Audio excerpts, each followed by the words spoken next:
ang mga videong ito nitong June 22, Lunes, sa flag ceremony ng San Jose National High School sa Tacloban City, sa Leyte. San Jose National High School. Ang mga estudyante at guro masigla pang kumanta, umindak sa kanilang morning exercise at nakinig sa mga announcement. Pero makalipas lang ang mahigit isang oras, hindi na kantahan at tawanan ang maririnig sa mga pasilyo ng eskwelahan. Kundi sunod-sunod na putok ng mga baril.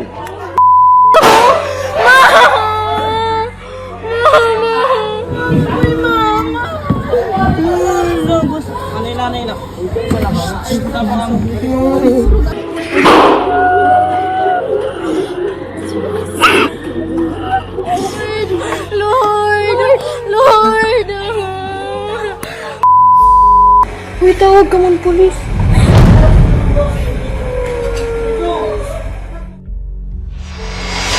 At nang nakakuha ng tiyempo, Ganto ka magawas. Uy, ganto kita gawas. Ganto kita gawas. nagpulasan palabas ng eskwelahan. Uy, dito ka magi. Uy, panggawas ka po.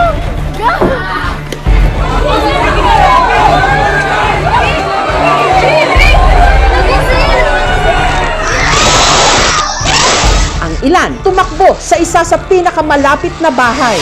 May dana polis. Kalma na ka mo. May dana polis. Ay, naka mo.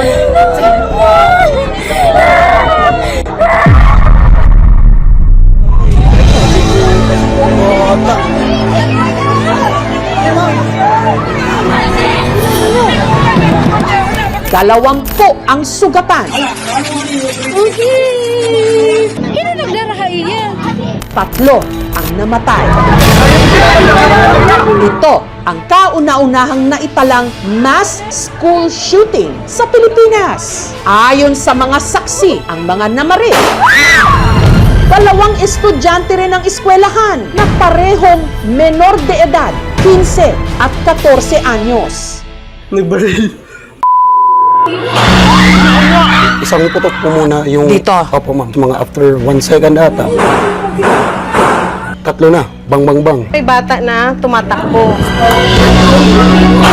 Sabi niya, ma'am, may pusil. Ay, ito may mga tama ng barel. Dito na-recover mo. Tapos yung first gunshot, lumabas na po kami. Ganto ka magawas. Uy, ganto kita gawas. Ganto kita gawas. Pagtingin ko dito sa loob, nakikita ko may natatamaan na. Hero nga po siya, Ma'am Jess, pero wala na siya. Masakit po. Pero yun po yung gusto ng anak namin. Makatulong po. Kamusta ko kayo? Hindi ako okay, pero pilitin kong maging okay. Kailan niyo huling nakausap si Ayesha? Nung 21 ng gabi. Ginising ko siya, tapos pakain, sapatos, linisan ko pa yun. Tapos, uuwi na kabaon. Ang malaking tanong ngayon, ang mga estudyante, ligtas ba sa itinuturing pamanding pangalawa nilang tahanan, ang eskwelahan?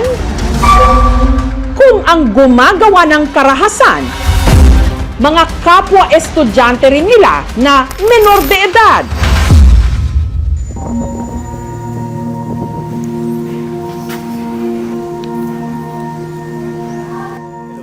Karahasan sa eskwelahan, hindi man bago dito sa Pilipinas dahil meron ng ilang mga naiulat na mga insidente, hindi naman katulad ng mga madalas na nangyayari sa Amerika na merong mga namamaril sa mga eskwelahan hanggang nangyari ang hindi kailanman inasahan dito sa San Jose National High School sa Tacloban City, Leyte. 3 araw matapos ang pamamaril, suspendido pa rin ang klase sa San Jose National High School. Bakas pa ang mga iniwan ng trahedya. Sa mahabang pasilyo kung saan namaril ang mga batang gunman, mga basag na bintana, butas na mga pintuan at dingding. Nagsimula ang bangungot dito sa pinakakantin ng San Jose National High School. Dito raw ho unang nagpaputok yung dalawang batang gunman. In fact, naka-identify na po kung saan nahulog yung mga basyo ng bala nung kanilang mga pinaputok dito. Saksi ang MAPE teacher na si Sir Jason at TLE teacher na si Sir Glenn sa nangyari. Okay. Dito po ako, nung Lunes. Dito po. kayo nagkaklase. Opo. Isang putok po muna yung... Dito? Opo, ma'am. Mga after 1 second ata. Tatlo na. Bang, bang, bang. Ang lapit lang ho ng classroom nyo. Opo, dito lang po ako. Ano hong unang binaril nila? Wala po, ma'am. Hindi ko po klaro. nakita. Pero wala hong tinamaan dyan sa Wala na po. tao. Kahit sa room ko, walang tao dyan. Tapos narinig nila mayroong nagpaputok doon naman sa kabilang CR. Mula dito, naghiwalay sila. Hindi po. May isa dito, isa doon. Hiwalay na Magkahiwalay talaga po. sila. Opo. So naglakad yung 14-year-old dito. Opo. Tapos sabi ko na sa mga student ko, dapa na kayo. Yan po yung may natamaan. Si Miss Dazo. Inubos niya po yung ano niya. Yung Inubos niya isang magazine. Tinamaan niya yung si Ayesha. Opo. Yun na natsyempohan niya. Hindi naman parang tinarget niya talaga yung Hindi si naman po. Ayesha. Hindi naman. Sa puntong ito, nagsalubong sila nung gunman 2. Yung, ito yung 15 anyos, yung Yes po. 15-year-old. Tapos parang nag-usap sila dyan, dito sa may CR. Nung sumunod na nangyari, dito po ma'am. Naglakad pa sila. Opo ma'am. Dito sa first room po, ma'am, nagpaputok na po sila. Ito po yung unang tama sa bala. Sino yung tinamaan nito? Merong tinamaan sa hita ang bata dito, ma'am. Sa takot, nagkumpulan raw sa isang sulok ang mga estudyante ni Sir Glenn. Sobra 10 ata nakasuksok doon. So doon ho kayo pinuputukan ma'am. habang nandun na ho kayo Kasi sa nga, ma'am, corner? Kasi nga, ma'am, late na akong nakapasok dyan kasi nag-attempt ako to close the door. Tumakbo na lang ako doon sa corner yan. Okay. Unfortunately, hindi ako nakadapa. Kasi nga, congested na yung area namin doon. Dito niya kayo trinay na barilin. Yes po, ma'am. Kaya basag yung Yes salamin. po. Tapos tagos doon sa kabilang Okay, salamin. pero sa awa ng Diyos, Ligtas dito na po. dumaan yung bala. Yes po. Pero ang pinaka na-trauma at nasaktan sa nangyari, ang TLE teacher na si Ma'am Evita na hanggang ngayon hindi makayang bumalik sa kanyang classroom. Ma'am Evita, kamusta ho kayo? It's hard to say okay, knowing that may mga bata akong Namatay. buhay. Ilan po yung Dalawa estudyante? po. Si Lawrence Fabian at saka si Yancy Separa. 2 sa 3 namatay, estudyante ni Ma'am Evita. At pati na ang mas batang namaril o gunman. I checked the attendance. Doon ko nga nalaman na isa lang ang absent ko. Si nga. Sabi ko, bakit nasaan siya? Sabi nila, nag-attend daw ng flag ceremony. Pero hindi naman siya pumasok. Come second period, kumakain ako mga ilang subo. Pumutok, may pumutok. May bata na tumatakbo. Sabi niya, Ma'am, may pusil, may namumusil. Sunod-sunod na po naputok. So, ang ano namin is nagtakbuhan na kami. Nung may mga lumabas na video, doon ko lang nalaman na si Fabian nga pala talaga ang kasama si yung isang student ko. Silang dalawa yung humahawak ng pintuan. Kasama ni Chris Lawrence Fabian, si Mark, hindi niya tunay na pangalan, sa sumubok na humarang sa pinto. Pagpaputok po nila doon, nag-ano na po kami, nag-alerto na mag-lock ng pinto. Tapos doon po, binalikan yung classroom namin, tsaka binubuksan nila. Kasi gusto po namin maligtas yung lahat po kami doon sa classroom. Meron po umiyak, meron po sumisigaw. Nakakandado ngayon ang classroom. Piping saksi sa isang bangungot. Yun po ang mahirap na part kasi nasa akin yung may mga casualty. How are you taking this po? Kailangan lang mag-move on. Kumbaga sa amin, padayon lang. Kamusta ho ba si ito yung mas bata na gunman? Kasi parang first week lang po siya pumasok. And based doon sa 4 days, ang napansin ko sa kanya, loner siya. Sa kasagsagan ng pamamaril.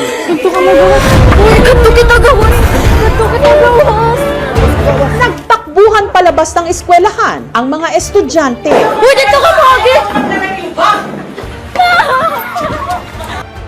nakita ko na yung dalawang pulis na papunta na sila dito, merong isang bata na humawak sa kamay ko.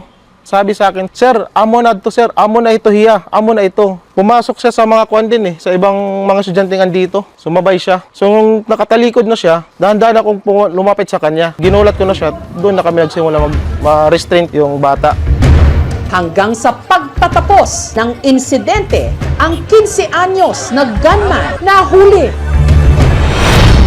Makalipas ang mahigit 1 oras, sunod namang namataan sa kalapit na lugar ang nakababatang gunman. That time kasi, papauwi ako. Pagkakita ko sa kanya dito, tinawag niya ako na, "Kuya." Tapos sabi ko na, "Bakit?" Tapos sabi niya, "Susurrender na daw siya." Naguba namin siya ng damit kasi baka may baril pa siya. O wala na po kami nakita. Tinuro sa amin dito kung saan nakalagay yung bag. Sinek ko yung bag, merong isang bonnet na itim, tapos yung baril. Nandun pa yung magazine. Tinawagan ko yung kapatid kong pulis, isinakay namin sa motor, tapos biyahe na kami pupuntang Station 1.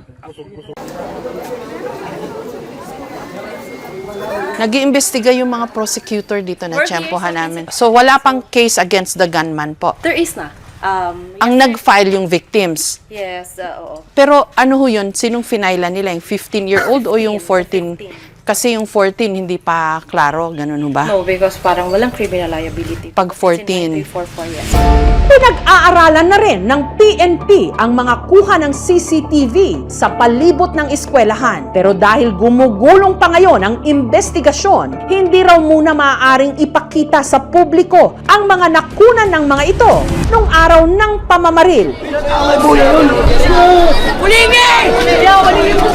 Ang mga rumesponding pulis, pati na mga bumbero at mga estudyante at mga teacher, nagtulong-tulong para sagipin ang mga nasugatan.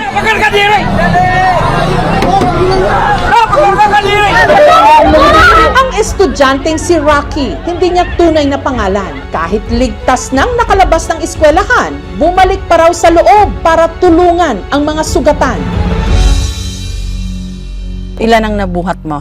4 po. 4, sino-sino? Dalawa yung may sugat. Tapos yung dalawa na parang hindi na nakakahinga na trauma ata. Puro estudyante yung Opo. 4 na yon. Kilala mo ba si yung Namorel? Opo. Anong pagkakilala mo sa kanya? Mabait naman siya, tapos ano pa, officer pa namin siya sa room namin. Hindi siya nagsasalita sa room, hindi siya Tahimik nagkipag-usap. lang. Usap. Opo. There were 11 who was brought to us, and then we have 3 gunshot wound related injury. But yung isa, we immediately refer it to Eastern Visayas Medical Center because of the gunshot wound in the head. Yung mga na-discharge namin, karamihan doon yung mga nagpa-panic attack, hyperventilation. Meron din yung mga grazing wound. Ang isa sa mga sinawimpalad, ang grade 10 student na si Chris Lawrence Fabian, na makikita sa video na sinubukan pang harangan ang pinto para hindi sana makapasok sa loob ng kanilang classroom ang mga namaril.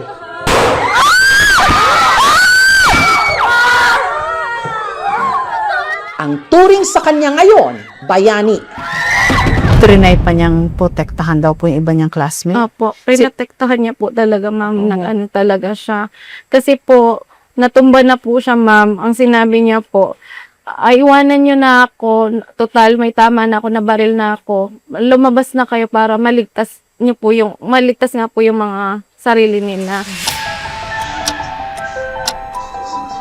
Nakuna ng CCTV sa kanilang bahay ang pag-alis ni Chris Lawrence papasok sa eskwela.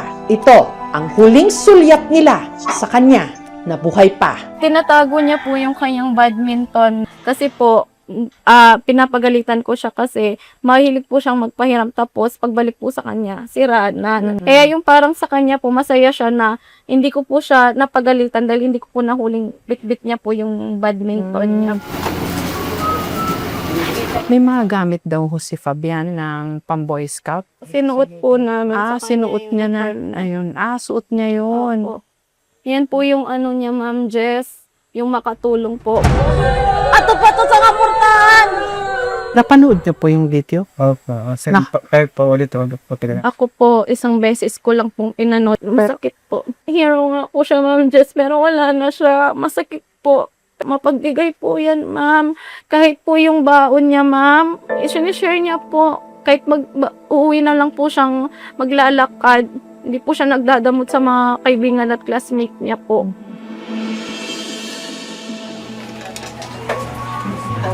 Malapit lang sa bahay ng mga Fabian ang bahay ng pamilya Separa, ang pamilya ni Joyance na namatay rin sa pamamaril matapos siyang tamaan ng bala sa dibdib. Kamusta po kayo, ma'am? Hindi ako okay, pero pilitin kong maging okay dahil mayroon pa akong anak na kailangan ko pang alagaan.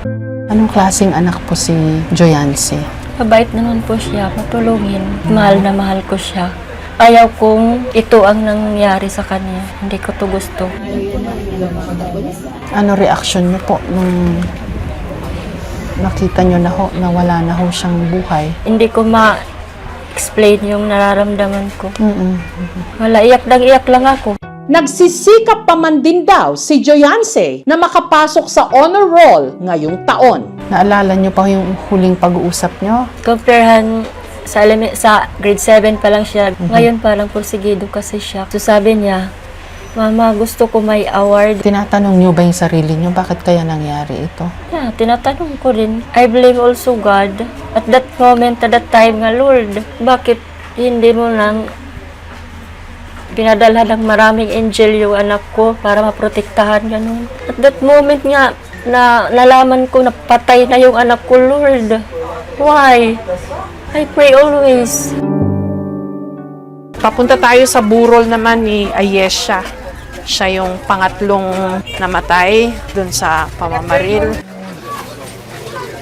Nakikiramay po ako. Si Ayesha Nicole, grade 9, 14 anyos. Panganay sa 3 anak ni na Ariet at Nico. Dead on arrival sa ospital matapos tumagos ang bala sa kanyang dibdib. Una po, nakikiramay ho ako sa inyo. Paano ho ba na paalam sa inyo yung nangyari? Sinabi na punta muna kayong school ni Ayesha dahil may nangyayari daw doon na putukan.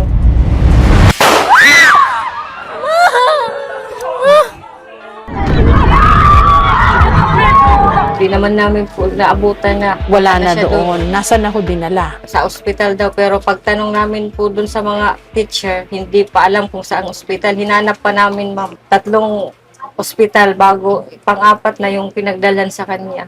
Tapos, Doon na po siya doon nyo na ho nalaman na wala na siya. Hindi nyo na ho naabutan na buhay.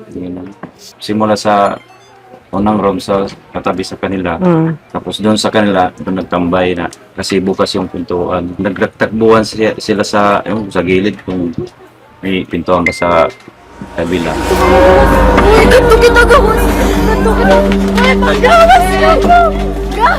Yun yung anak ko, siya atang nahuli. Siya pagkuhan daw ng classmate niya, paglingon uli, nakaano na siya, ma'am, Siya, Natamaan na. Natamaan na. Oo. Saan po siya tinamaan? dito. yung siya ay isa dito, Siya. tapos labas. Tinatanong nyo rin ho syempre siguro bakit nangyari to. Paaralan, tapos doon pa siya maano. Mababaril. Akala nyo ligtas. Ligtas na lugar. Kailan nyo huling nakausap si Ayesha? Yung tiwan ng gabi. Ako maaga, kaya ako magpakao, sapatos, linisan ko pa yun. Tapos, mauuwi na kabao mo. Anong klase ho bang anak si Ayesha? Malambing. Maraming kaibigan yan, ma'am. Ano ho sanang gusto niyang maging? May ambisyon na ho ba siyang nasabi? Maging pulis. Pulis anak siya. Nagpapagaling ngayon sa Tacloban City Hospital ang kaklase ni na Chris Lawrence at Joyance na si Donna. Hindi rin niya tunay na pangalan. Pinipilit po talaga ng killer na buksan yung pintuan nun. Nagpanik na po talaga kami nun. Then nung nasa pintuan na po ako, doon na po ako natamaan. Hindi ko na po inisip yung pain na naramdaman ko. Inisip ko na lang po, tumakbo. Saray lahay na paglinapti. Pangina yung nangin. Dulu ko gyud ito nagpagkunhayera. Sakripisyo ko gutak mga anak na Taluwas ko tayo magpaka-eskwela. Masusugod lainin. Parang sinasabi ko na, anong kasalanan ko? Bakit pa ako nadamay sa ganito? Gusto ko lang naman mag-aral ng mabuti. Gabi ng June 23 na inquest na ng mga otoridad ang 15 anyos na gunman. Habang ginagawa ang ulat na ito, ang mga namaril, edad 15 at 14 anyos, nasa kustodiya ng DSWD Regional Rehabilitation Center for Youth sa bayan ng Tanawan sa Leyte. Papasok ngayon yan sa fiscal's office and eventually to the judge. Kakaroon ngayon ng ruling niya kung saan sila ilalagay. Dapat magkahiwalay talaga yan ng kwarto. Lieutenant, kamusta na po ang usad ng investigasyon? As of today po, ma'am, na-file na po yung kaso doon sa ating CICL na 15 years old. Ano hong kaso? 3 counts of murder po and 3 counts of frustrated murder and then multiple counts po ng serious physical injuries. Pero yung 14-year-old, dahil ang age of criminal liability lang po ay 15, yung 14-year-old, paano ho kaya yun? Hindi siya mapafile ng kaso. Sa pagka ngayon po, pero naka-turn over po yan siya, under the custody po siya ng ating CSWD. Kahit ganun po ang nangyari, is mag-undergo din po siya ng interventions na gagawin ng ating CSWD.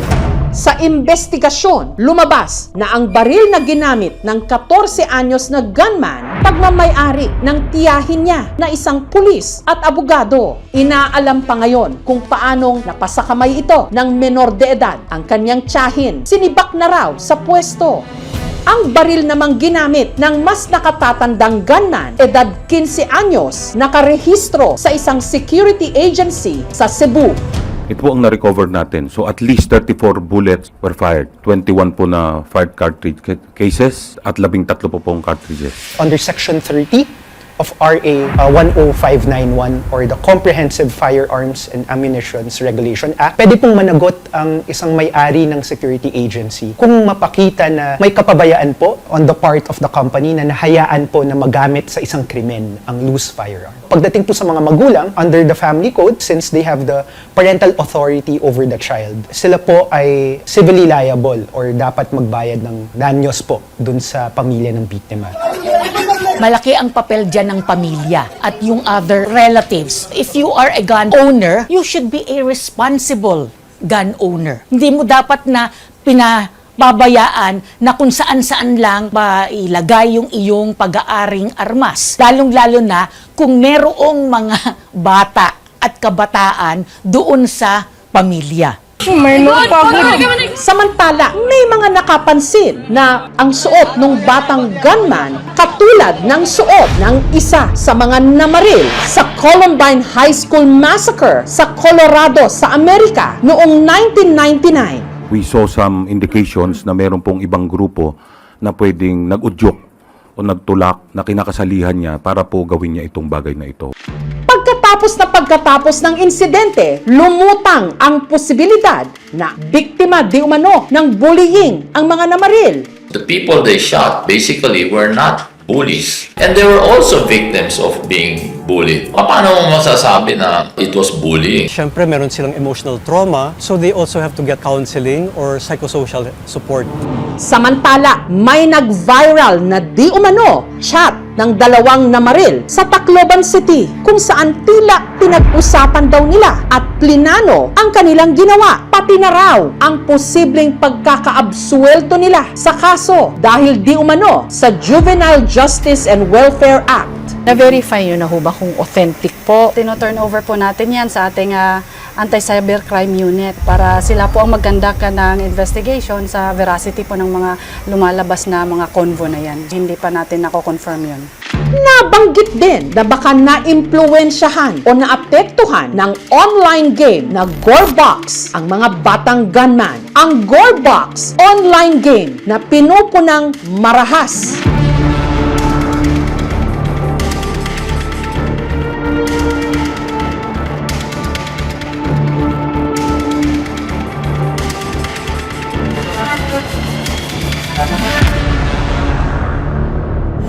Sa nakalipas na mga linggo, ilang insidente ng karahasan ang naganap sa mga eskwelahan dito sa ating bansa na ang mga sangkot, mga menor de edad.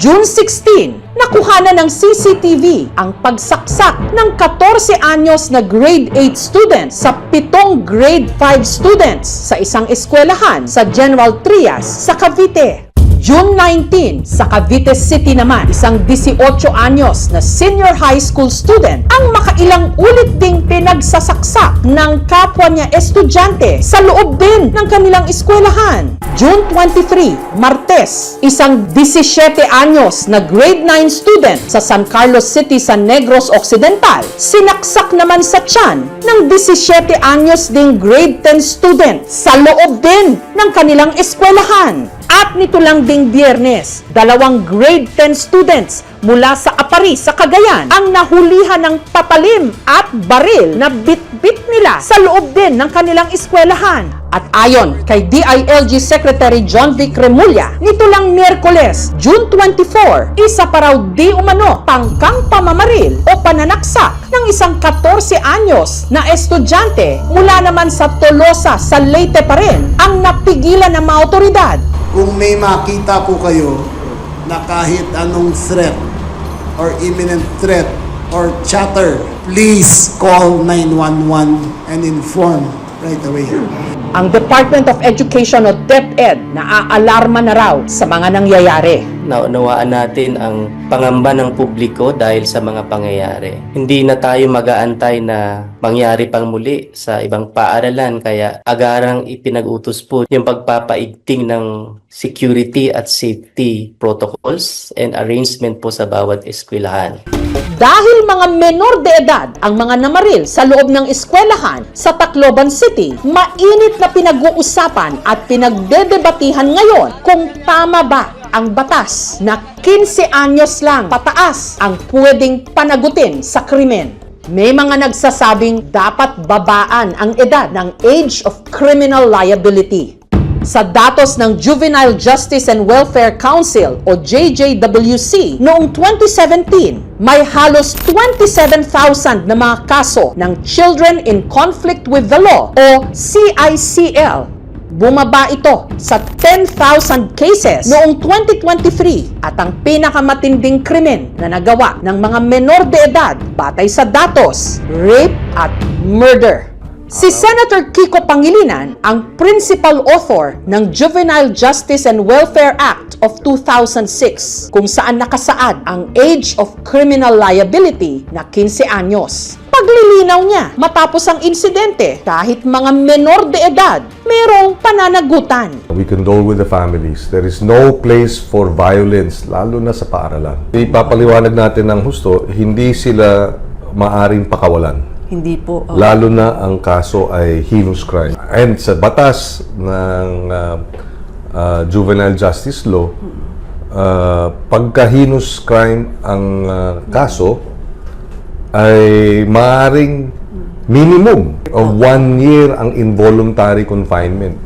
Ibig sabihin nun, hindi papakawalan. Ang minimum 1 year. Pwedeng maging 2 years, pwedeng maging 3 years. Pagka menor de edad, hindi daw 15 anyos pataas, ay walang criminal liability. Hindi rin yan tama. Sinasabi nila dapat above 15, below 18 with discernment. Yes. So conditional siya na criminal liability. Pero ang napapansin namin base sa mga interviews namin at mga research, usually pag above 15 na, meron na po talaga siyang discernment. So exceptional po yun na walang discernment ang above 15. So usually meron po talagang kaso ang mga above 15. Yung RA 9344, the Juvenile Justice and Welfare Act, ay actually in compliance or in accordance to the basic principles and concepts of the UNCRC, United Nations Convention on the Rights of the Child, which should highlight the rights of children to survival, protection,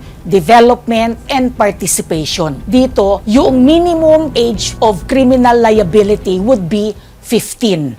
Isinusulong naman ni Senator Robin Padilla na amyendahan ang batas na ito at ibaba sa 10 taong gulang ang age of criminal liability pagdating sa mga karumal-dumal na krimen. I-amend na natin yung juvenile ano na yan. Kasi talagang ang dami na nasa mukha na natin At alam niyo hindi lang dito sa Pilipinas na merong ganyan na yung edad ibinababa. Dapat na natin gawin yan. Ngayon na. Anong masasabi niyo po dito sa ganitong nangyari sa eskwelahan po ninyo? Nakikita natin, ma'am, hindi lang sa buong Pilipinas yung physical na infraction ng paaralan. Walang pader, halos lahat. Walang protection yung guro, yung mag-aaral at eskwelahan. Hindi natin alam, susunod na mga araw, hindi tayo safe. Ilan hong gwardiya nyo? Meron po kayong pang-aga, tapos meron pang-gabi po. Sa tingin nyo ho, kulang yan? Kulang po yun. Anong balak nyo ho ngayon? Yung makamit po talaga yung hostisya, Ma'am Jessica. Kailangan pong managot ng guardian niya, yung tita niya, na yung may-ari po ng barel. May gusto pa ho kayong sabihin o ipanawagan? Agarang hostisya para sa anak ko at sa mga nabiktima niya. Yung mga magulang po ng mga Pwede lang. gunman, may gusto ho kayong Sila sabihin? makulong. Yung auntie, kasi bakit nakuha yung barrels, hindi niya tinago ng maayos. Gusto ko po naparusahan yun ng baril sa anak ko. Kahit bata pa, pwede na yun. Sanay naman siyang mamaril eh. Karapat dapat na siyang parusahan. Pero hindi daw ho siya pasok dun sa tinatawag nilang Kaya tamang edad para makasuhan. Ano masasabi hindi niyo yan ho? pwede. Kailangan maparusahan siya.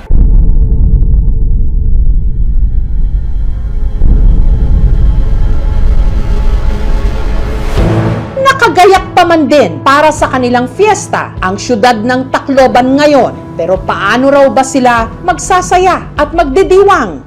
Lord! Lord! Sa nangyaring karahasan sa San Jose National High School.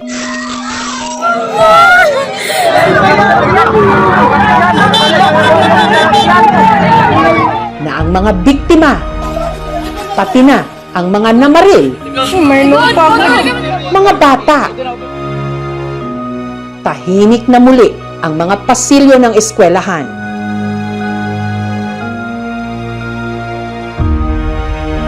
Ang bangungot, nag-iwan ng mga tanong, ng mga malalalim na sugat,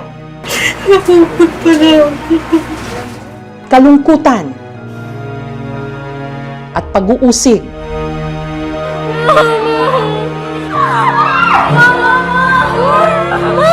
Dahil kung hindi ligtas ang ating mga eskwelahan, saan kukuble ang mga bata?